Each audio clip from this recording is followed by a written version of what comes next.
This is Wholesaling Houses Elite, the no fluff and BS podcast with tips and tricks to help you become an elite wholesaler. Our guest will spill the beans on what it takes to be the best.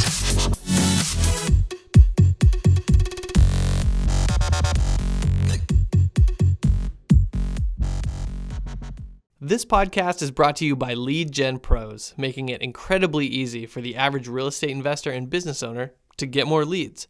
They work with a variety of companies who specialize in real estate investing and who are looking for a systemized way to increase their lead flow and grow their business. If that sounds like you, check out theleadgenpros.com. Hey, what's up, everybody? Welcome to another podcast. It's Maxwell, your host, and I'm here with Tommy Holt. Now, hold on, wait. Before you say anything, before you even get started, you were like the first person that was in, not this room, because I have another podcast room in the studio I don't show that much.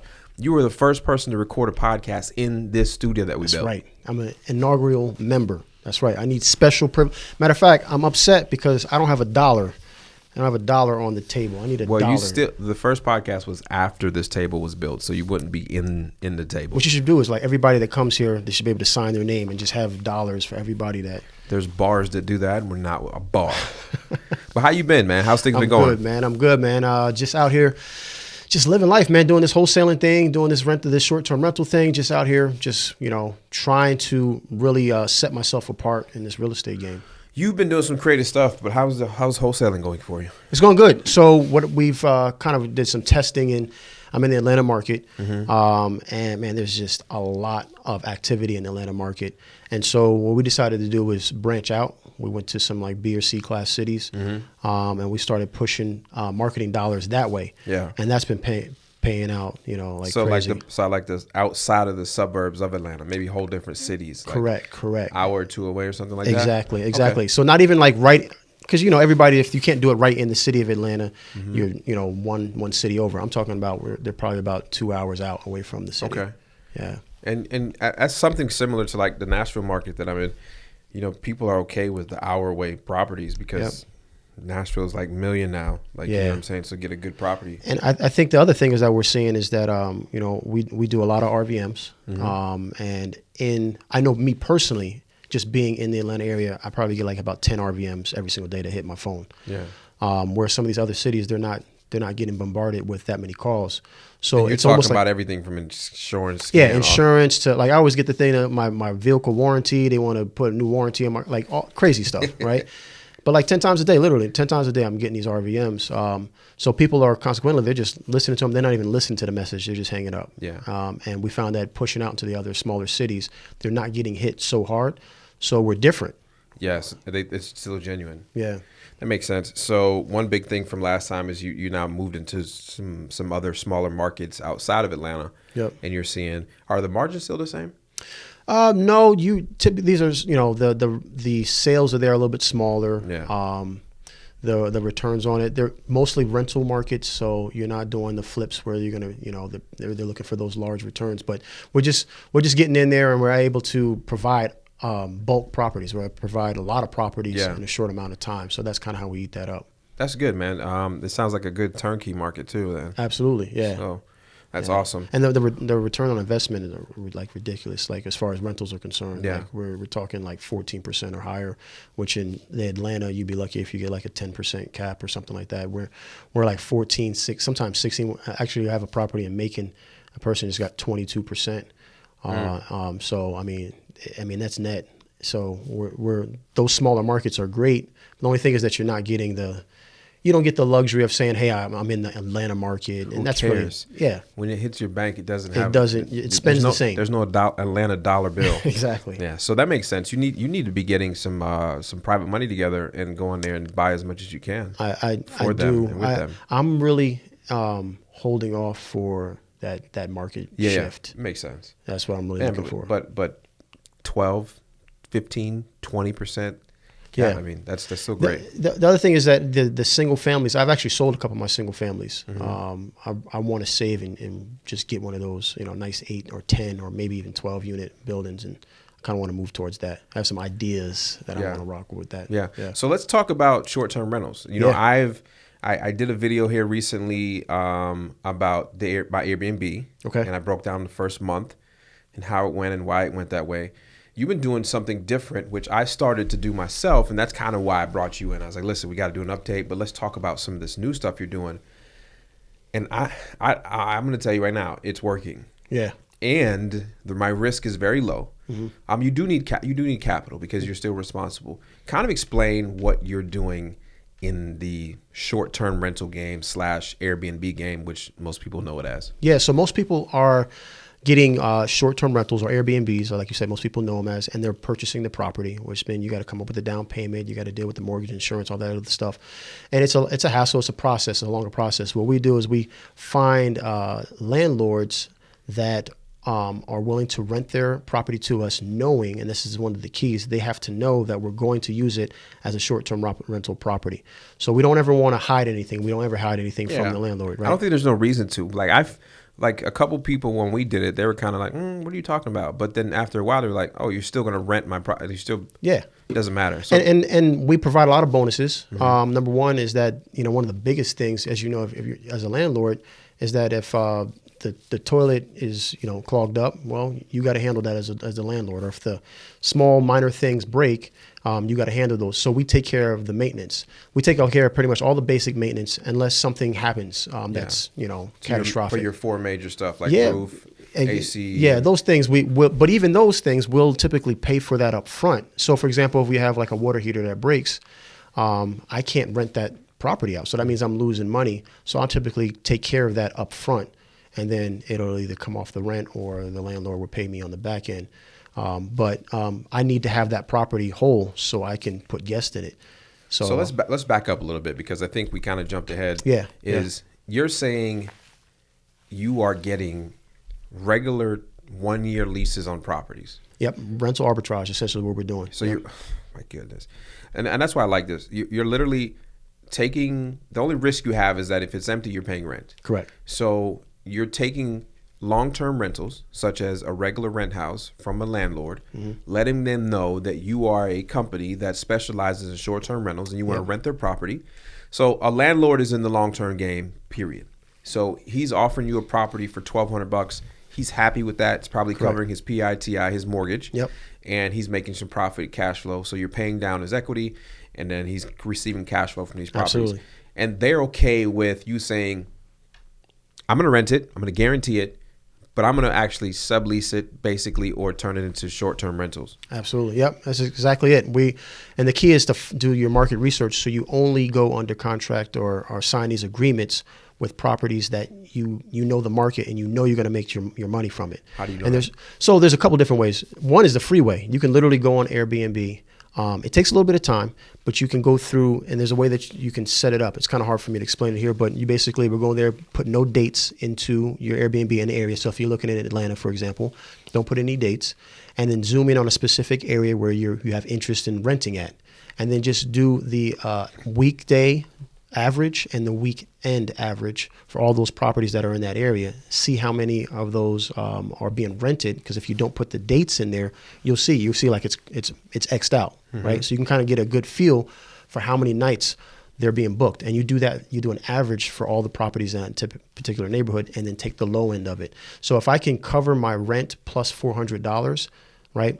I know that with my skill set, I know that I can make my property more marketable, so I'll make more money then. So I'm looking to cover my rent plus $400 because that takes care of my utilities and, paying for, short-term rental insurance and those type of things.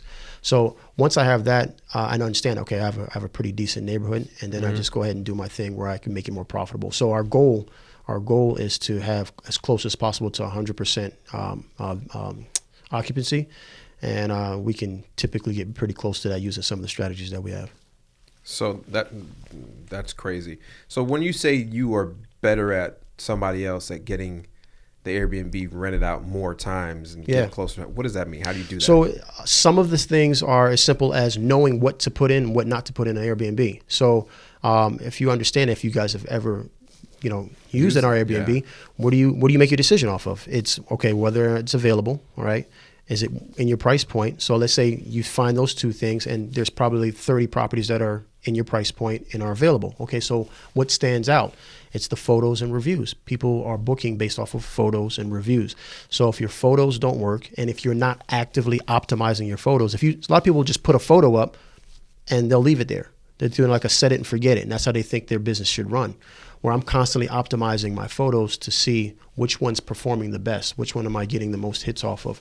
So your photos and reviews, in those photos, some of those properties will do something like, it's like something that I think is mandatory, either having like a foosball table, a air hockey table, a movie screen projector, or like an arcade, right?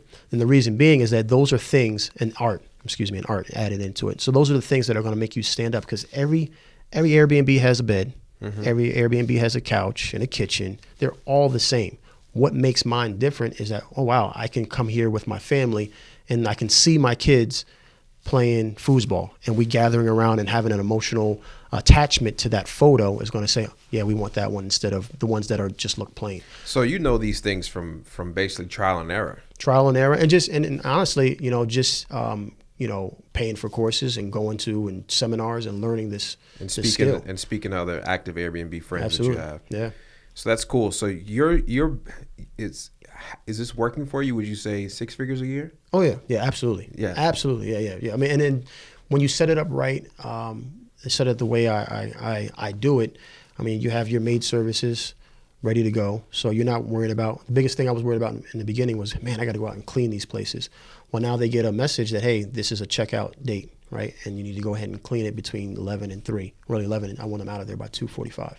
But, so I don't have to worry about that. So once you get the hang of it, really the only thing I'm monitoring is the market. Mm-hmm. So I'm monitoring if the Beehive is coming. If Beyonce's coming to town, right? I know I need to yeah, and that's something that I do. I have one of my Airbnbs around a youth soccer field. Yeah. So I look at the tournaments and when people are coming. I'm close to a park that's owned by the county where a lot of weddings happen. Mm-hmm. So wedding season goes up. Golf tournament goes up. Yep. So just certain things around there that makes it go up. But so are you basically saying you're pretty much a build it and pretty much your team or your maid services or third-party services run that? What about messaging for 10 plus Airbnbs? Yeah, so you're still gonna have some things where you still need to be involved in, mm-hmm. right? But there are some services out there that are guest relation services. So just think about it like when you log in or you walk into a hotel. There's that front desk concierge, right? Mm-hmm. They have services that are out there that handle those type of messages. And what you just got to be prepared for is to set up all your standard messaging.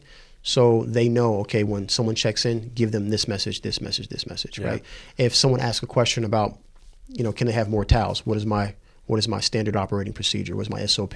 So they can answer all those questions for me. So if a question gets to me, it's because it's something that really needs to be addressed. It's not standard, yeah. Yeah. So you're using VAs to do this? No, well, the company has their own VAs, but these are own different companies. Got it. Yeah. Okay. I'm using a service now which works pretty good. I don't have 10 Airbnbs or so, but I'm using a service that you do put in your standard stuff. It sends automatic messages and stuff like that. But we're getting to the point now where we're hiring a virtual assistant just to handle that stuff. That's just your job. Yeah. And then they're my person between there, and it's now in the budget now where we're getting like that. Yeah. Yeah, and that's something that you can do. I always tell people when they start off with their prices low so they can get reviews. Absolutely. But as you start to build your business and start getting better reviews, you can actually pass a lot of those costs off. So, for example, when they come to a stay, they get bottled water. Everybody gets a bottle of water and a glass of wine, right? That all those prices are passed off mm-hmm.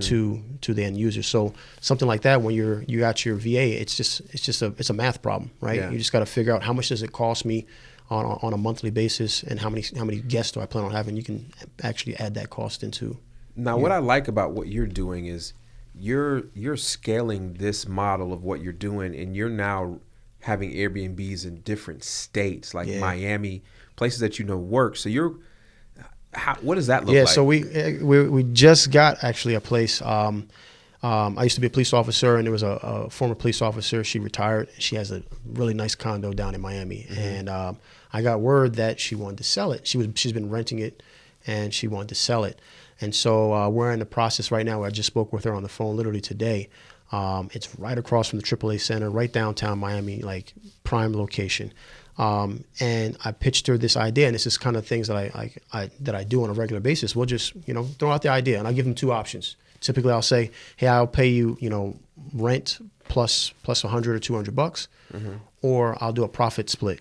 And a lot of them actually choose the rent plus $100, $200 because their mindset is so stuck on, I just want to get my rent. You take the risk. Yeah, you take the risk, not knowing that, this place I'll probably make somewhere between $7,000 to $10,000 a month, this one place, because of where it's at. So being able to do that, once you have everything set up, you can set something up in Miami and live in Atlanta, or you can set something up in LA and live somewhere else, right? It doesn't really matter as long as you have the processes set up. So big thing that came across my table when I started, and I called you when I started getting Airbnbs, I thought I had to spend a lot of money putting furniture in these places.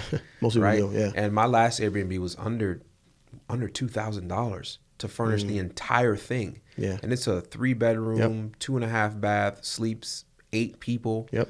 Talk about that. Like, how do you get some of your furniture and stuff like that? So just like we were talking about when we were looking at your spot, I was like, man, there's no point in you going, there's no reason to go to IKEA or anywhere else.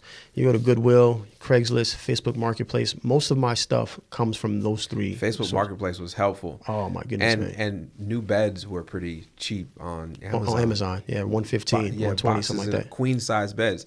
So this is awesome. So where do you see this going for you? I know you're systemizing this. I'm coming to you for help. I put other people your way because they're doing it. It's just because at this point we're looking for cash flow. Yeah. Cash flow. Yeah, we don't own the asset, but that's fine. We don't have to own all the assets that create us cash flow. Absolutely. You're middlemaning, you're arbitraging somebody else's property and creating your own cash flow without owning it. You don't get the benefits of ownership, but you get the cash flow.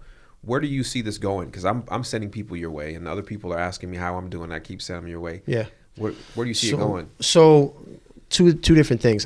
As you know, I love showing people this. I'm really into helping people achieve financial success. For me personally, what I'm trying to do is I kind of want to, again, get away from some of the single family home stuff, and I want to start getting in contact with someone like yourself who might own a 10-unit apartment building, and then partnering with them and showing them and say, hey, listen, why don't you give me 50% of the building, your units in here, and we'll just turn it into essentially into a small hotel, right? So doing that for myself and then showing people how to do the exact same thing is really the two things that I'm really pushing into the next year or so. Got it. And what about any regulations with the city? You just check on those when you're... Yeah, so Nashville is one of those cities, right, where they have some strict, Airbnb laws. Charleston, South Carolina, certain parts of Charleston, you can't have an Airbnb. And we say Airbnb, but it could be short-term rentals, anything that's like, right? It's like Kleenex. VRBO, exactly. But there's also ways around that. And I found that some of these other creative ways. So everybody thinks about Airbnbs and VRBO, but you can get connected with an insurance company, right? Get it connected. So think how easy this is with technology and social media, right? You have LinkedIn. I can go in and find out someone who's a representative at State Farm and connect with them and let them know, hey, I have short-term rentals for people. Maybe they have a fire and you need to place somebody into a property. So even in some place like Charleston where you can't do an Airbnb, I can rent my place out to an insurance company, and they actually typically pay almost the same amount or sometimes even more. Yeah. They pay a lot actually. And you have they're going to get paid on time. And a lot of times they pay, a couple of months, 6-7 months. So there's ways of getting around some of those things. But it's just an amazing way to earn some extra money and really earn a whole nother living, really, honestly. So when these cities ban Airbnb, they're banning like all these other companies to do the same thing as well? Yeah, they just try to, it's really, Airbnb itself has really kind of hurt the bottom line of these major hotels. And so these major hotels kind of get together. They pay taxes though. Yeah. They pay a good amount. But a lot of cities are just collecting taxes from Airbnb now as the same as hotel occupancy tax. Yeah, but the ones that aren't, right, and the ones that are getting more from the hotels, they're putting a big stink about it. So they try to just stop it altogether. And, it's okay. I mean, I get it. I get it. They, if I spent a couple $1 million putting a hotel in the city and now I'm 30%, below where I was last year, I'd probably be upset too. Unfortunately, I see it as something that can't be stopped. I know they can try to regulate their way through it, but it's just like, the Ubers. Yeah, the sharing economy. Yeah, it's just part of it, man. If you took $10 million and built a hotel, that's the risk you take. True. There's no safe stop for a lot of industries, so I'm not sure why they do it for some of these. Well, I know why they do it, but they like to bring up some of the horror stories, right? Everybody remembers some of the bad things. Oh, this happened in this particular instance, so we should. So, for example, someone gets hurt. There's a carbon monoxide leak or something like that, and someone dies in an Airbnb. They're going to blow that up. People die in hotels every day. You and I know this, but this is their angle. When you were police, how many bad responses did you respond to a hotel? So I get it, but I get what they're trying to do. Yeah. But I think eventually it's something they can't stop. And I think ultimately they can't stop a person for creating their own website to rent out their own property they see fit. Yeah. And, unless they just put some crazy regulations. And some cities do. Yeah, they do. They start taxing pretty heavy. It's not going, I don't think it'll go that way for a long time. Too much regulation. Well, we'll see. I mean, these lobbyists, hopefully it doesn't. I mean, I'm with you. I hope it doesn't. Yeah. But, in certain places, like I said, in Charleston, man, where they just shut it down. Like, can't have them. Yeah. So you are putting out a course to show people how to do this. Oh, yeah. And specifically the short-term rentals when it comes to renting a property and putting it and turn it into a short-term rental / Airbnb. Yeah. You're creating a course for that. But the course goes into detail about everything? Is it? Yeah, man. It's like I don't hold anything back, right? Mm-hmm. It's everything that you need to know in order to do this. So I firmly believe you can get a lot farther by doing this rental arbitrage thing versus you just trying to purchase a new property, right? Where I can get a property or two properties a month in some cases if you have the funds to do it. At least every once a month you can get a property. The time for you to take that, just the time for you to close on a house would take longer than that. But this is not something you just do when you got $0. No, you need a little bit of money because you got to pay. Normally you got to come with first month and deposit, and you got to buy the furniture. I always tell people you shouldn't spend for the entire house furnishing it, and because you got to buy pots and pans and carbon monoxide detectors, all those things add up less than $3,000. And then you can get into a property, have it furnished, and then have it put up there. So I go through all that, everything that you need, all the basics that you need, and then the nice to haves that you also need. But then it goes in your pricing structures, how to contact people to get you into the corporate world, so you can get those corporate rentals. Being able to tie into the convention centers to figure out their schedule, so you can constantly stay booked. And that's the big thing is you are responsible now for the rent, whether or not you have, nobody rent your property, or if you have, 30 nights booked, you have to pay that rent. So making sure that they know exactly what to do, when to do it, when the discount prices, and mark things up. All those things are going to the course. Everything's there. Yeah. Got it. So this is interesting to me but I look at the ideal person that this course would be good for is either one, an investor like myself that has cash flow already or has money already to do certain things like, spend a few $1,000s to get an Airbnb and it ready, or somebody that is W-2 that wants to get into real estate but wants that cash flow to maybe leave their W-2, but they have that W-2 income backing them up. Yeah. And they can go spend a few $1,000s because this is not something you get into with $0.